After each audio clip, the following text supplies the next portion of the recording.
વિભાગમાંથી પ્રમોશન ઇન્સ્પેક્ટરને આપવામાં આવ્યું, એ પૈસા લઈ પ્રમોશન આપ્યું અને નવી ભરતી ઊભી કરી.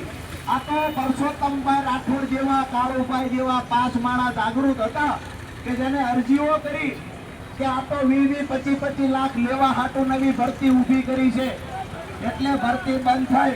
પણ આવનાર સમયમાં એ લોકો ફિરાકમાં છે કે અમે ક્લાર્કની ભરતી કરાવશું. એને કહીએ છીએ આ માર્કેટિંગ યાર્ડ અમારા બાપનું છે, કોઈ સત્તા આ ખેડૂતોની સંસ્થા છે અને અમારી સંસ્થા બચાવવા માટે અમે લડીશું.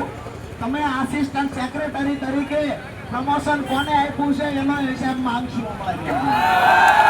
તમે સોલાર વાળાને કામ આપ્યું, બજારમાં જે કિંમતે સોલાર પેનલ મળતી એના કરતા 7 ગણી વધારે કિંમતે સોલાર પેનલ નખાવવાનું કામ કર્યું. ઓલી ગાડીનું નામ શું? કિયા કાર્નિવલ. 44 લાખ રૂપિયાની ગાડી લાવ્યા, એના હગાને 17 લાખમાં દઈ દીધું. આ સંસ્થાના પૈસા હતા, આ અમારા ખેડૂતોના પૈસા હતા. તમને એવું હતું કે કોઈ હિસાબ માંગવા નહીં આવે. હવે જગતનો બાપ જાગૃત થઈ ગયો છે. અહીંયા જયારે સીસીઆઈ ના કપાસમાં શું ગોટાળા છે, આઈબી ના મિત્રો હશે એને કહીએ છીએ તમે પણ ત્યાં ગુરુજી તમારા હોય એને જઈને કહેજો કે બોટાદ યાર્ડ વાળાએ તો ડાક વાળી દીધો.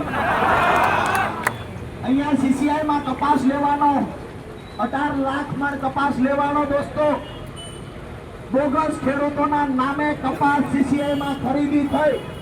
ખોટી રીતે સહી સિક્કા માર્કેટિંગ યાર્ડના સત્તાધીશોએ કરી દીધા, જેના કારણે પ્રતિ મણ 11 રૂપિયા દલાલિયા યાર્ડના સત્તાધીશોએ લીધી છે. કયા મોઢે પૂછે અહીંયાથી આપણે અમે અંદર જઈએ છીએ.